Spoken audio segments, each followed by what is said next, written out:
and go.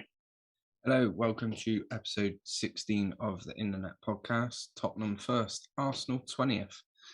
It's been a couple of weeks since we've done a pod. It's just me and Hugh today. Lam and Ibby are both busy. Start at term time, sort of difficult time of year to get things organised. This week we're going to have a quick chat about the internationals, mainly focusing on the Poland-England game, roundup of the last few game weeks of the Premier League, and talk about the transfer action where there's been some quite interesting movement, some that on the last podcast we probably wouldn't have imagined happening. So, Hugh, how are you, mate? You all right? Yeah, not too bad. Thanks. How are you? Yeah, I'm good. Do you know what? I do enjoy watching England play more these days, but I'm ready for the proper football to come back this weekend. Yeah, I mean, like for the international break, it's a bit of a weird one. For me, I'm not sure what to make of it, but it's good to see England doing well, and I think we're on the right track to qualify for the World Cup. Yep. But yeah, let's start off with the Poland-England game. So I guess 1-1 draw. I think England played very, very well for most parts of it. It was quite an atmosphere in Warsaw. And I think it just makes a massive difference having fans, not just at the club stage, but also the international stage. But yeah, I think we played quite well for most parts of the game. Mount and Grealish linked up really, really well. It was quite a heated game at times. It was like there was times where I was a bit concerned about Stones and Maguire, especially like it is good to see that both of them remained on the pitch. That could have easily been a sending off or there, here or there, given that there was some bookings. But yeah, aside from that, Kane's goal was unbelievable. Yeah, lovely shot. But it was just disappointing not to see it out until the end, and disappointed to concede really, really close to time. But yeah, still unbeaten and still top of the group. So I think we should be okay, fingers crossed. The hard bit's out of the way now. We're past the halfway stage, so we should be in good shape for Qatar 2022.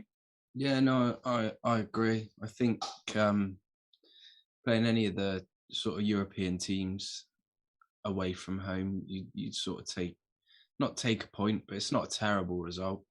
I thought Poland were really impressive. I thought the way that the energy they had from minute one, the way they pressed, the way they didn't give our players any time on the ball, it was really good. And their energy in the end was probably what got them the sort of late goal. I mean, I'm converted to the ways of Gareth. I really rate him, but it was a bit curious why there was no subs last night. I feel like maybe the fresher legs in some key areas might have maybe made a bit of a difference towards the end of that game.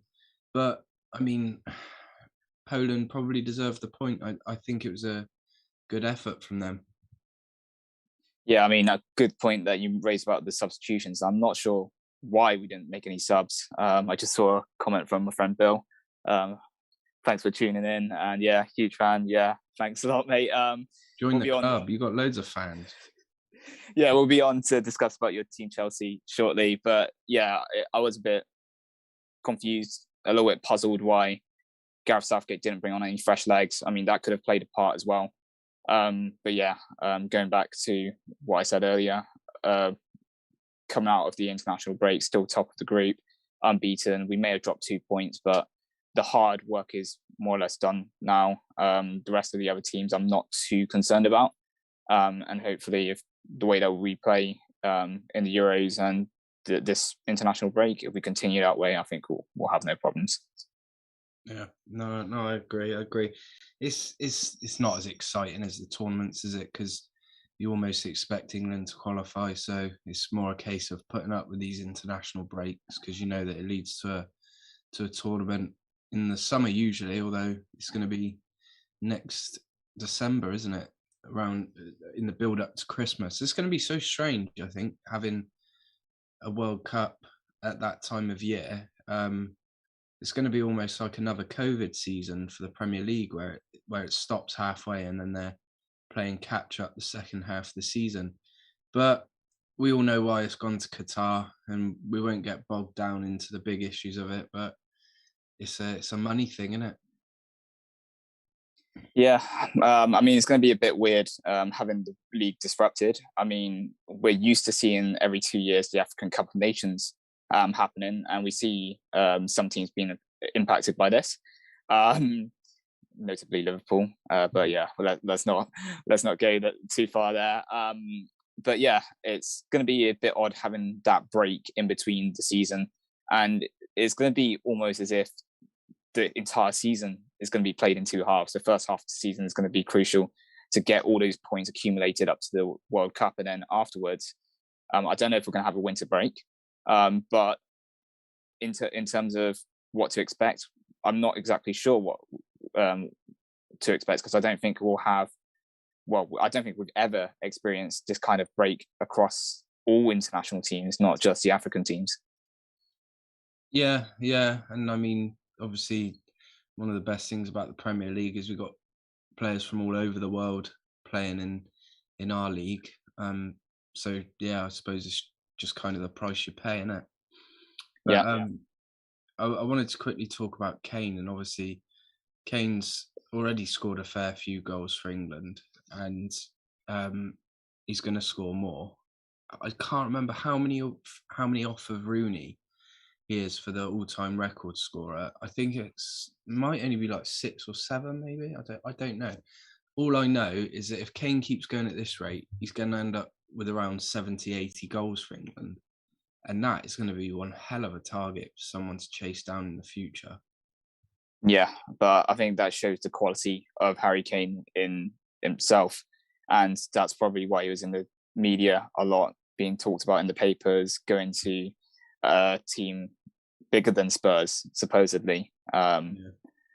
It's questionable because they're top of the league right now. But Mm. yeah, I mean, his finishing ability, his ability to read the game, knowing when to drop back, bringing other players into play, because he's not just a goal scorer anymore.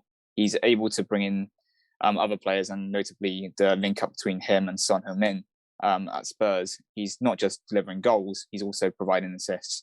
And I think that lethal edge that he has in his game right now, it's probably why City were interested in him this summer.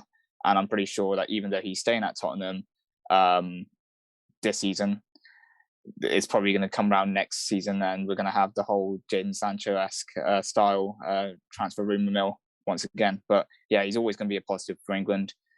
He's definitely up there with the likes of Shearer and Rooney. And to be fair, like given the fact that he's gone to a semi-final of a World Cup and the finals of the Euros, he's still got the chance to even take England further than that. I mean, the progression that we've made under Southgate and under Kane's leadership has been phenomenal. Yeah. And I see your friend Bill's left another comment there. Talking about Arsene Wenger's obsession with trying to ruin football. That's just my opinion. Personally, I think the glitz and the glamour of a World Cup and the Euros is partly due to the gap between those tournaments. Yeah, I don't know. I don't know what your views are on it, Hugh, but I mean, personally, I think it's fine the way it is. I don't. I mean, managers are always saying that players are playing too many games. I mean, surely I know that part of Wenger's proposal is to have less games during the season, but surely that bigger break during the summer is really important for players recovering, not only physically but mentally. Because I mean, we talk a lot more about mental health nowadays, but the strain of playing at the highest level week in week out must be a burden for players, and having that sort of time during the summer every other season for the international players, surely that's got to be really important for them to decompress and to be able to just have some time with their family and friends and whatever, and just be them, not be Harry Maguire the footballer or Kyle Walker the footballer. What are your views? Yeah, well, I think given what we've seen in Euros, especially what happened to Christian Eriksen, um, all footballers are human. And at the same time, like given that we've just come out of a pandemic, we've also seen the strain that is put on the players physically and mentally in a much more condensed season where you have much more games being played in a short amount of time. and I don't think that's something that that's not something that we should consider going forward. We should be considering the players' mental health and also their physical recovery, because they can't keep on playing that amount of games in the season. Like, if you think about it, Pedri and Unai Simon went from playing in La Liga to the Euros to the Olympics, and they haven't really had that much of a break, and like that is not sustainable in the long run. Going to the point about the World Cup, I think I agree with you. It's fine as it is, and making it every 2 years kind of takes away the glitz and the glamour and the like how special and important that event is, because it's like the Olympics. Like, Olympians train and prepare for a tournament every 4 years because that's something that they look forward to. And it's just exactly the same in the World Cup and the case of the Euros, because you basically build up all that suspense and hype towards those tournaments, and it's something that you can work towards. And the Euros and Copa America and all the regional continental tournaments is like a stepping stone towards that, because it happens in the alternate 2 years. And then following on from that, you have the World Cup, which is every 4 years, or 2 years in between the international tournaments, is quite generally. But it's kind of like the whole build up and suspense, and making it every 2 years, it just makes it lose that special edge. And I think it kind of reduces the importance of it.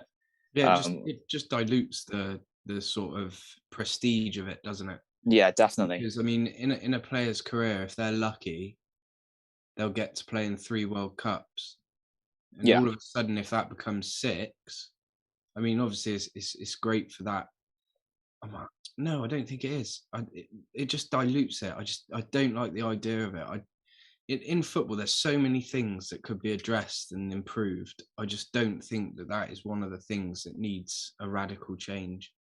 Yeah, 100%. Dare I suggest the Super League, or let's move swiftly on before we ridicule that, because I know that happened before we started this internet podcast, but I'm pretty sure if we did start it and the Super League was announced, a few of us would have quite strong opinions to say about it. But yeah, I think on that note, it's probably time to move on to discuss about the league. Spurs being first, and I mean, if you flip the table the other way around, it looks promising for Arsenal, but 0 points, 0 goals scored, losing to Chelsea and Man City in addition to Brentford. I don't know how we can start or elaborate further on that. Well, I mean, I said in one of the previous pods that I don't think they're going to be anywhere this year, Arsenal. I think I said the same about Spurs, and I may end up being wrong about Spurs, but I'm fairly certain that Arsenal will not. I mean, I think they're just going to be a mid-table team this year. I know it sounds mad because sort of our generation grew up watching Omri and Bergkamp rip teams Invincibles. apart. Yeah, the Invincibles, and they were just like a club or a brand that you just associated with success. But it's so strange because they built this amazing stadium, and almost the mortgage repayments for that, which was supposed to propel them forwards as a club and as an organisation, has ended up doing the complete opposite. I mean, you throw into that as well mismanagement in terms of the board, and then those people that the board have chosen to carry on from Wenger have been poor. But all those Arsenal fans that were moaning about Wenger and Wenger out for so long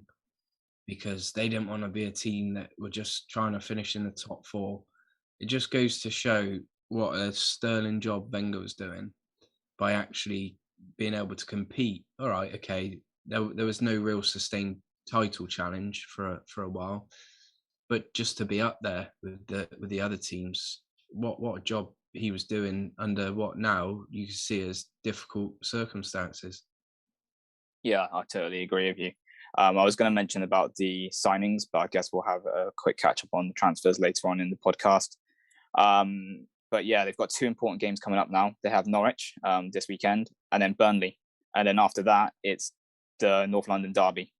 And I think these 2 games are absolutely crucial for Arteta to get right, because right now they're not even on the board for goals scored.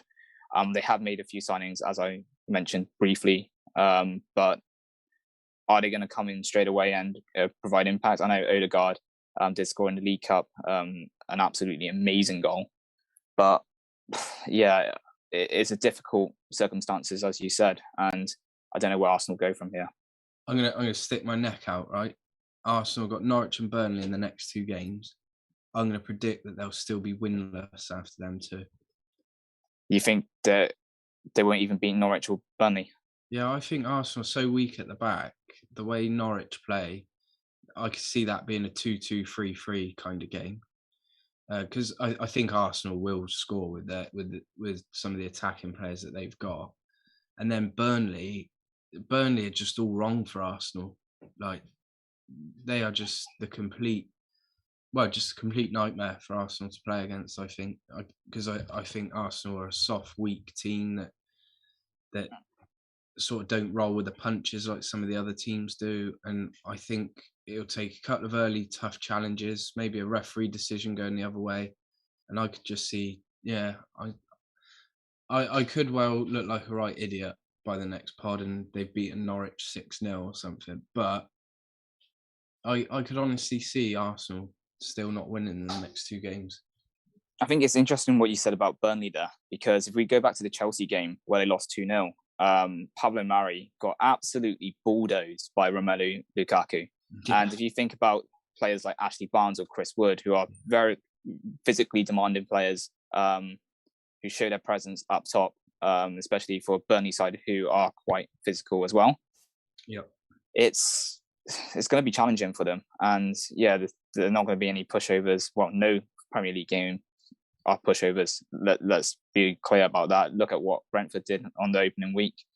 I know that they've had issues with COVID, with players being out, which has made it more difficult. But if you look at the players that they have also brought in, like Ben White and Tomiyasu, I don't think that they have that physical presence that you would expect in a Premier League centre-back. But enough speaking about Arsenal. Let's look the other side of the table and talk about Nuno Espirito Santo.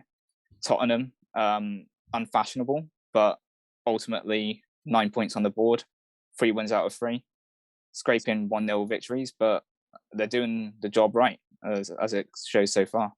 Yeah, and I mean, now Kane's obviously staying. He's sort of been slowly integrated back into the team in terms of the starting 11 in the Premier League. Obviously, that's a massive bonus for them. And they've got Palace this weekend, the early kickoff on Saturday.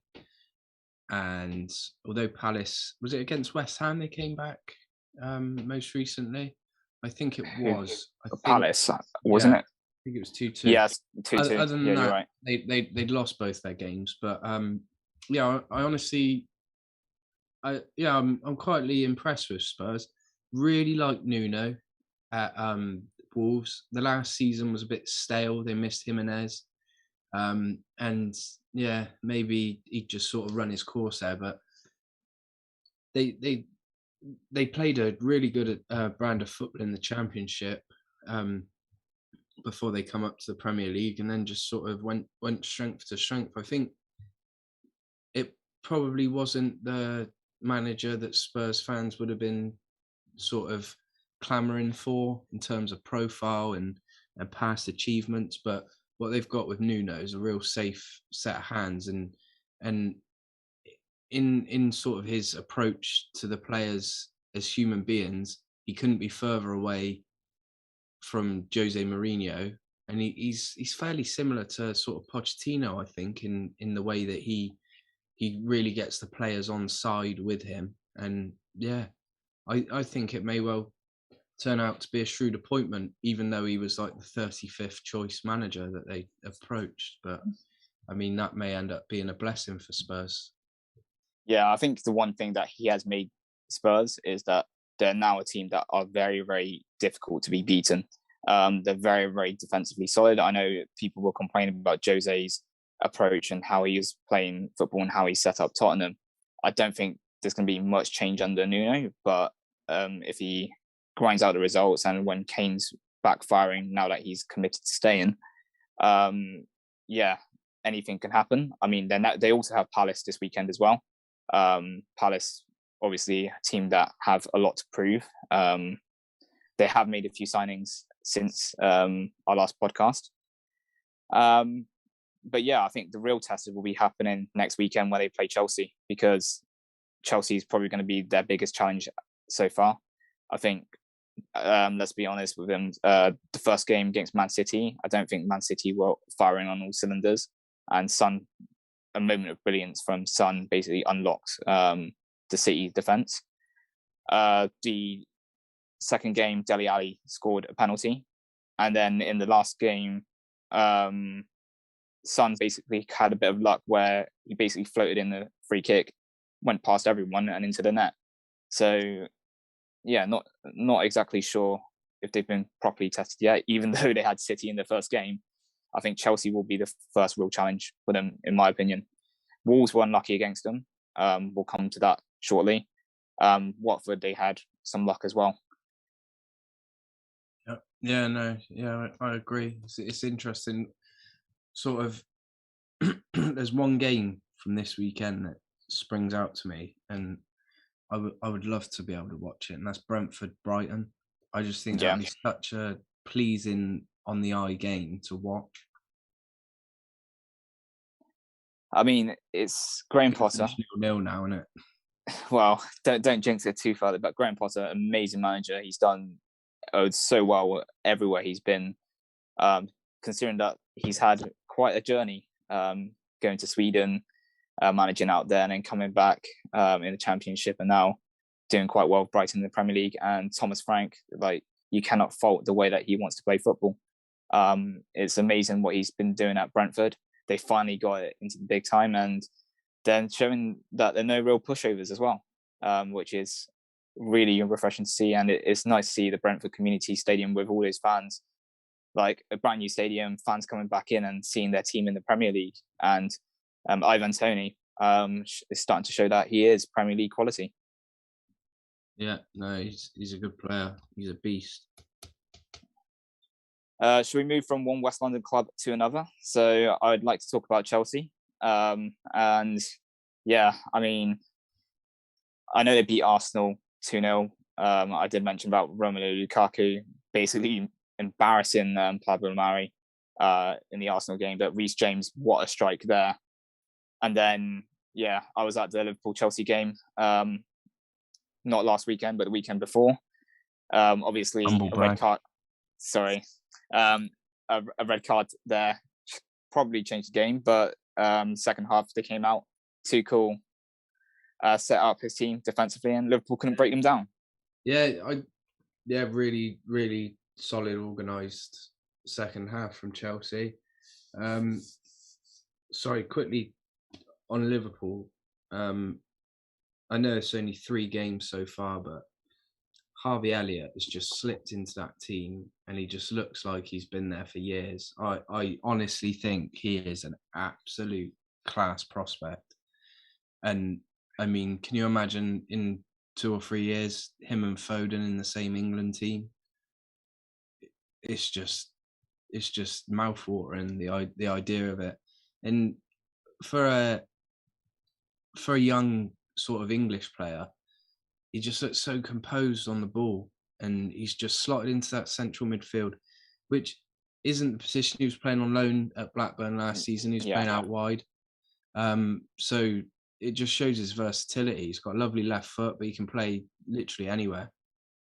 Yeah, I think one of the things that I've noticed since he's come back from loan from Blackburn last season is that he has put on a bit of weight in terms of bulking up. And I think that was much required in terms of his progression in the game, because the Championship is a lot more physical than the Premier League. Same with the rest of the Football League, especially in League One and League Two.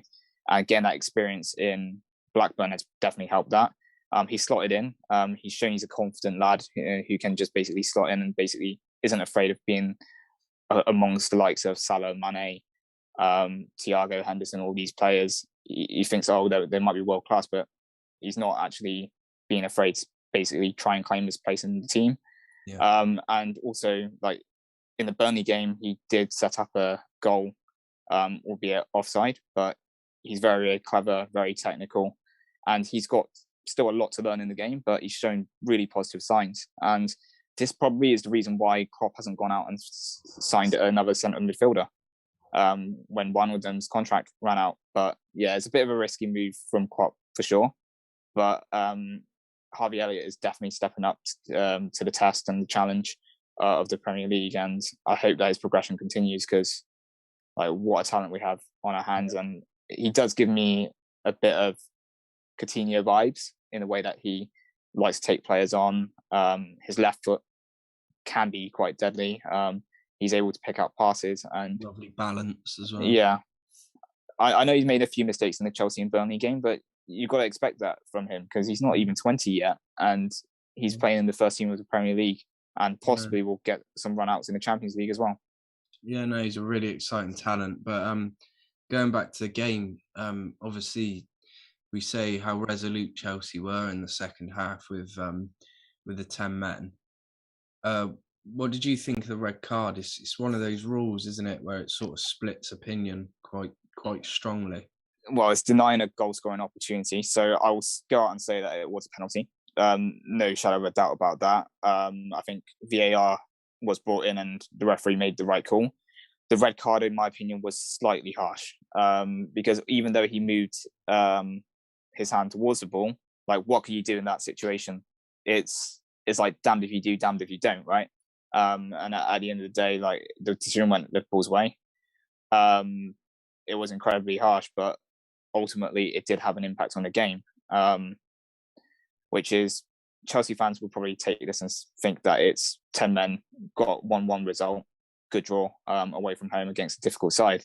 From my perspective, it was 2 points dropped. We should have made the most out of the numerical advantage on the pitch.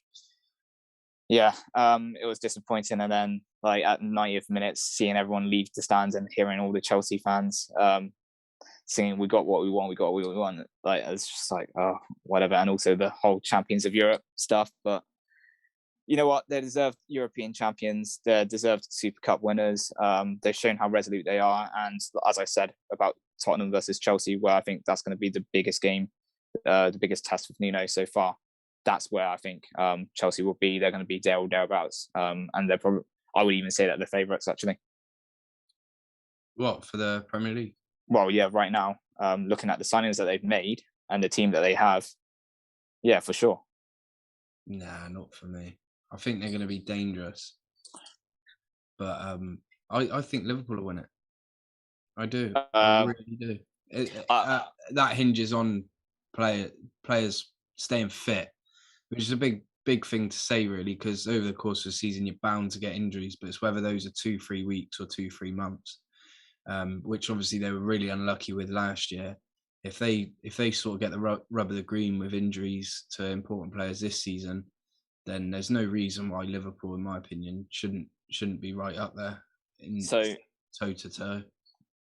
I would agree with you, but considering how all the other teams are strengthened, and let's be honest, we basically only signed Konate, we sold Shaqiri, one of them went. The squad depth is still a massive question. And then looking at our Champions League draw with Milan, Porto, and Atletico, I'm a little bit worried. I know I said that I hope Liverpool win the league, but realistically speaking, the strengthening of the other sides, and also what we have in the Champions League, it is a bit of concern, especially with squad depth. And as you said, if we have an injury-free season, we should be fine. But let's not forget, Firmino pulled his hamstring in the Chelsea match, and then that catastrophe and whatever happened in Brazil versus Argentina means that Alisson and Fabinho won't be able to start because we refuse to send them to international duty, and then the Brazilian FA have now kicked out. It's things like that. Also, bear in mind that we also are the worst team affected by African Cup of Nations, with Mane, Salah, and Keita all going to represent their countries. So, forgot that. It's. I thought they'd started doing the AFCON in the summer, or was that just one off? That was just a one-off. It'll be in January this year, and to be fair, most of it will overlap with the winter break. But you cannot expect, especially with the pandemic, them to come straight back from the African Cup of Nations and be able to play straight away.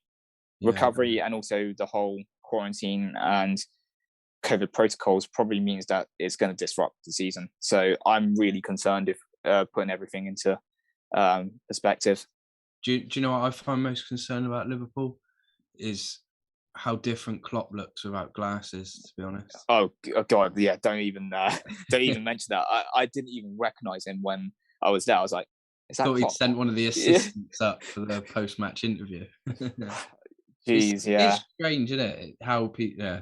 No, let's stay on football. But yeah, no, I mean it's a big ask and it's a big if. But if Liverpool can keep the likes of Van Dijk, Henderson, and then the two wingers, Salah and Mane, fit for the vast majority, I'm talking 95% of the season, then they've got to have a massive chance.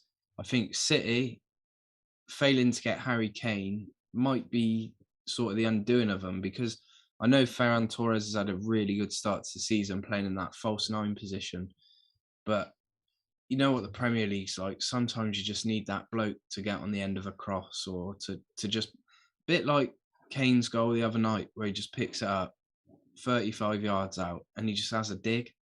Sometimes you just like the perfect example where City are concerned is the season when Company scored that goal against Leicester oh for yeah, that the out incredible of nowhere. attacking play and the interplay and the intricate patterns of play that they use and the way Pep gets them getting the ball forward. It just took a big, massive Belgian centre half to just absolutely wallop it in, and that was the difference in that season. So, yeah, I mean, obviously City have got an extremely talented squad, but I do worry whether that false nine is going to work for this season, because he obviously don't fancy Jesus to play through the middle because he's been playing in right wing. So it's a strange one. Yes, it's a bit of an odd one. Yeah, you're right. And I think they were all hinging on the prospect of signing Kane, which ultimately didn't happen. Also, the shaky start they had in the Community Shield, losing to Spurs, um, they convincingly beat Norwich and Arsenal, but let's see how they do against the rest of the other teams. So they still have to play United, they still have to play Chelsea, and they still have to play Liverpool. And let's see how they cope against those games, because losing the striker ability of Sergio Aguero and not replacing him, I know they've gone out and signed Grealish, but really, I'm not sure about Ferran Torres across the course of the season. But he's done well so far. Let's see if he can keep it going. Right, Hugh. Before we move on to sort of transfers, because it's a Yeah, bit early in the season to go massively in depth with yeah. the lay of the table. After 3 games so far this season, are there any teams that you've been sort of pleasantly surprised with? I said it before. West Ham. Mm. So I said, like, in the first game of the season, I was surprised that they've continued the same way as they did last season, especially if you think about how Jesse Lingard played a massive part in the second half of their season. But they still have Thomas Suchek, they still have Mikel Antonio, and I know they had a draw, but 7 points out of 9 in the first 3 games. They've picked up where they left off from last season, and they have strengthened. Apparently, if you're Czech, you're considered to be signing for West Ham. So if any Thomas Czech players Kraft. out, yeah, Thomas, I'm definitely on about Thomas Krau. But yeah, it seems that if you're a Czech player, if you're in a January transfer window and you're looking to make a move to the Premier League, I heard West Ham are just actively recruiting Czech players. Right, enough Yeah. of that. But they've been playing quite well. And yeah, if they continue the way that they did, especially they've picked up the same from last season, they might be a pleasant surprise, not just for the first 3 games, but for the majority of the season. Yeah, no, yeah, I agree. One team that I think are gonna sort of do a lot better than most would have thought at the beginning of the season is Watford. I know that they lost 2-0 to Brighton, which is disappointing. Second half, they were much better in that game. I actually watched that game live. But yeah, I just think they've got some really good players. Obviously, they've got Ismail Assar, who is just absolute mustard. And yeah, I just think Watford will survive this season without being too worried about looking over their shoulder. I don't think they're going to sort of be busting into the top 8, top 10 kind of thing. But I just think there are worse teams in this league. But then again, knowing Watford, they'll probably lose one game 2-0 and sack the manager, and it's back to square one. So Yeah, we've seen that happen before. And we are looking at the post-Troy Deeney era of Watford as well. So in terms of leadership, the question is, what will happen if they do enter a rough patch? I know they're really unlucky against Spurs because that Son goal was a freak goal. It just went past everyone. The goalkeeper wasn't expecting it to go straight through. yeah, They played very well against Villa on the first game week, and I think you mentioned about Cucho Fernandez's goal.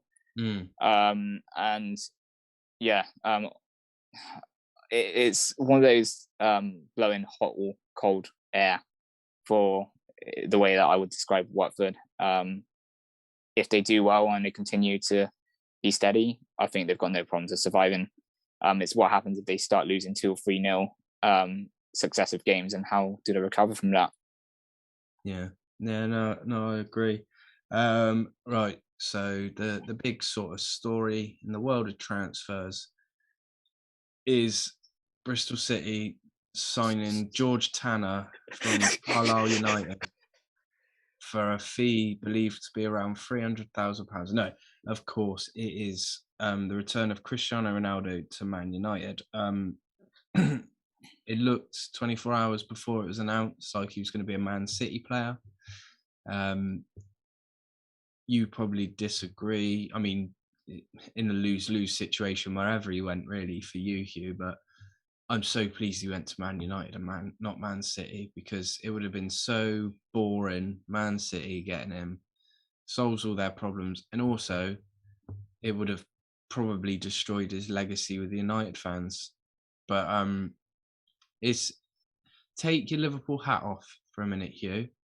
Imagine Liverpool had been relegated for, I don't know, Come on. financial misconduct, and just as a product for the Premier League, it's going to be great having Ronaldo back. Yeah, 100%. I mean, when you were mentioning about the whole City and Ronaldo thing, what I did find funny is all those United fans kicking off on social media, burning off. The shirts, yeah. Yeah, basically, Ronaldo's a traitor, it's a disgrace. And then 24 hours later, he signs for United. Love you, Cristiano. Yeah. What absolute mugs they must be feeling right now. But I think for United, they must be really, really happy. And I'll be honest with you now, like with the signings that they've made, Varane, Sancho, Ronaldo, there's now no excuses for Oli. I'm sorry, but he's got to be really going sort of toe to toe with these teams now, and yeah, exactly. And he's really got to close the gap from last season. They finished second last season. I don't know what you're talking about. The thing is that they points gap. Yeah, still okay. Fair enough point. Pardon the pun. But yeah, everyone has to basically close that points gap. Though City was so far ahead of everyone last season, but ultimately, the one thing that United have been craving for is success, silverware of some sort, and they could have got it with the Europa League last year. Surprisingly or unsurprisingly, they've been drawn with Villarreal in Champions League groups, which will be possibly their first chance to get revenge. But with the squad that they have now, especially who they have in terms of quality in their starting 11, but also their squad depth on the bench, there is no excuses now. They have to start delivering results, and they have to simply win a trophy. Don't care if it's the League Cup or the FA Cup or whatever. They just simply need to win a trophy to basically prove that these signings are what Oli needed. Yeah, no, I agree. And to be fair, it's 3 top draw acquisitions for them, really. I mean, Varane could probably get into most sides in world football. Sancho the same, and well, Ronaldo is Ronaldo. So yeah, I mean they've massively strengthened. Probably still a midfield partner for Pogba short, I think, but like you say, they've got to really sort of put a marker down this season and say, right, we really do mean business again now. Like everybody, you're on notice now. United are back, but we'll have to see. I really like Ole. I really like the direction United have gone in under him. They're a lot more likable now to the neutrals, I think. Talking personally, of course. But yeah, I don't know whether tactically in certain games Ole's left a bit wanting, really, but we'll have to see. Other than Ronaldo, any other transfers catch your eye?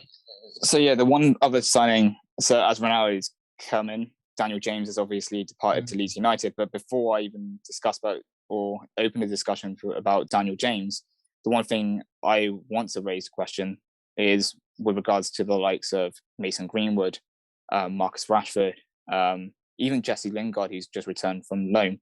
So with all these new signings, what's going to happen to them? Are they going to be content with sitting on the bench or being a rotational squad player?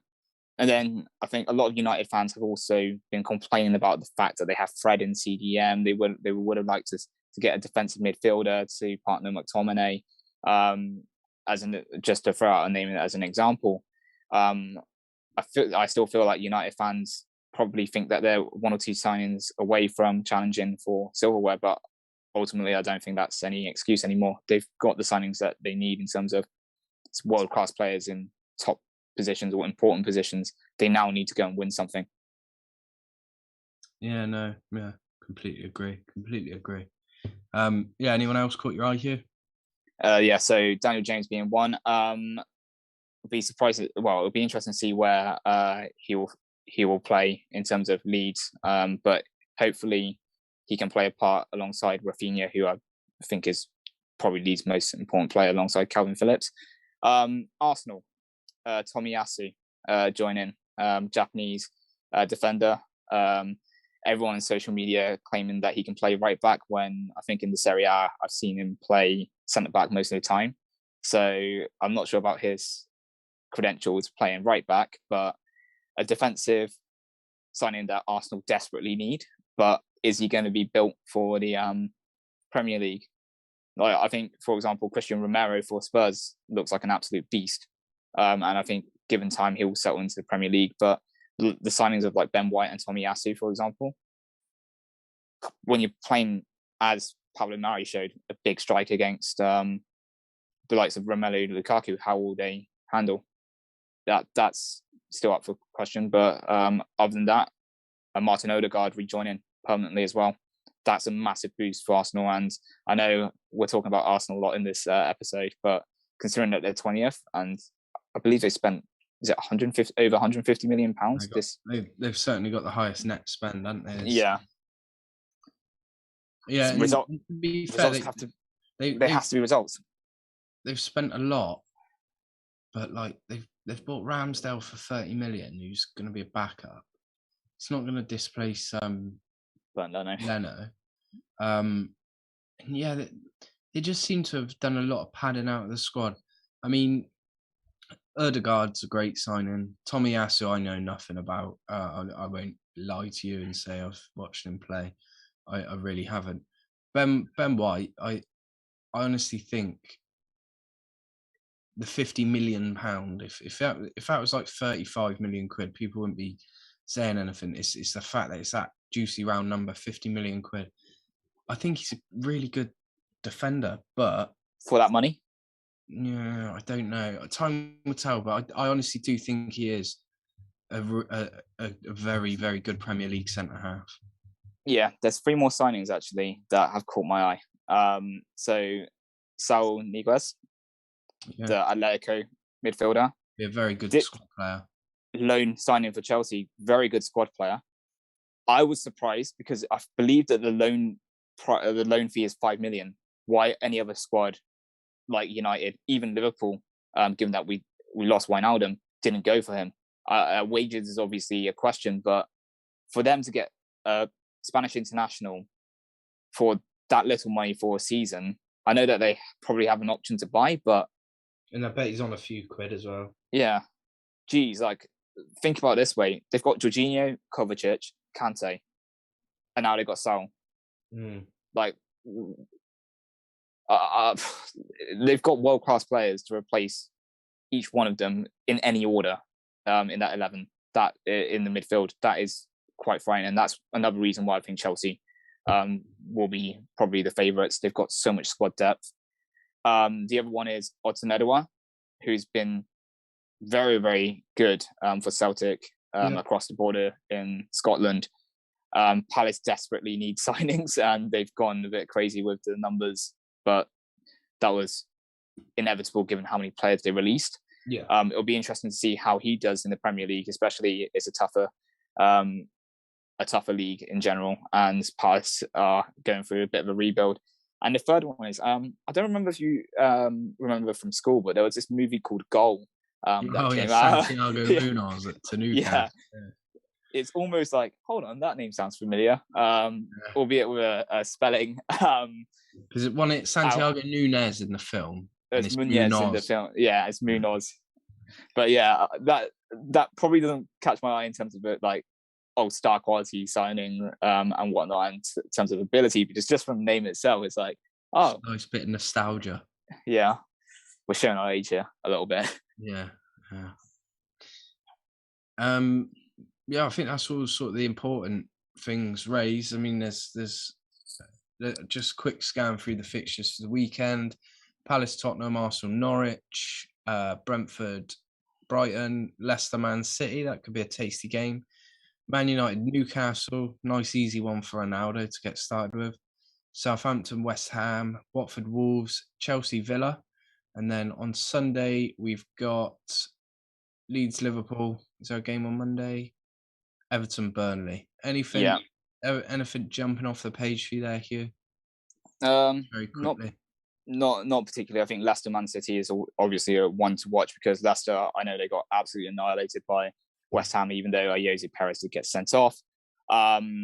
City still also have a point to prove as well, in terms of recovering from the Community Shield defeat and losing to Spurs. They have recovered well in the last two results, although, let's be honest, Norwich, they were expected to win, and Arsenal have been absolutely woeful to begin with. One thing we didn't actually mention is Rafa Benitez, and he's also got 7 points with Everton. So he'll be hoping to put one over Burnley, but Sean Dyche also needs a result as well. But yeah, the Everton faithful probably still on the fence with the appointment. Yeah, win enough games and he'll win them round. But yeah, it's a decent start for Rafa, isn't it? Yeah, I mean, the other one that I would say is that I'm looking a little bit more forward to is the Champions League. Liverpool playing Milan next week. I know Chelsea will also have Zenit. I can't remember who Man United or City have, but City have got a tasty group as well, PSG being there.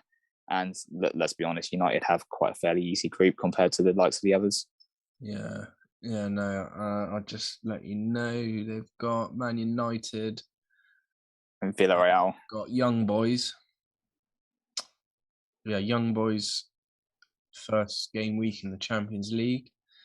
And Man City. Would it be Leipzig? I don't know. Yeah. Let's have a look. Man City will play.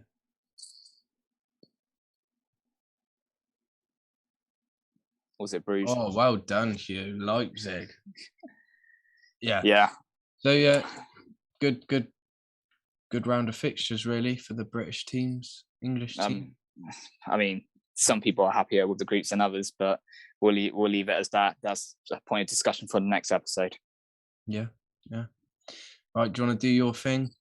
Yep. Once again, thank you for all of those who tuned in, watching our stream live for episode 16 of Internet Podcast. We do appreciate all the following we have, and we also appreciate if you are listening to us on playback on Spotify and SoundCloud. If you haven't done it already on YouTube, then please hit that subscribe button. We appreciate all the followings that we have, especially on our socials and our profiles. So yeah, that's the YouTube channel, as I mentioned, but we're also available on Facebook, Twitter, and Instagram at Internet Podcast and facebook.com/Internet Podcast. Likewise with SoundCloud and Spotify with Internet Podcast. And I think Max is feeling really tired, and we're about to probably say goodnight to everyone as well. So I I think on that note, it is good to close out. So it's a goodbye from me. Goodbye from me. Thank you, and we hope to see you all soon. Next time, hopefully, with all 4 of us back, all guns blazing, firing for episode 17. Thank you. Take care, and goodbye for now. Anchor.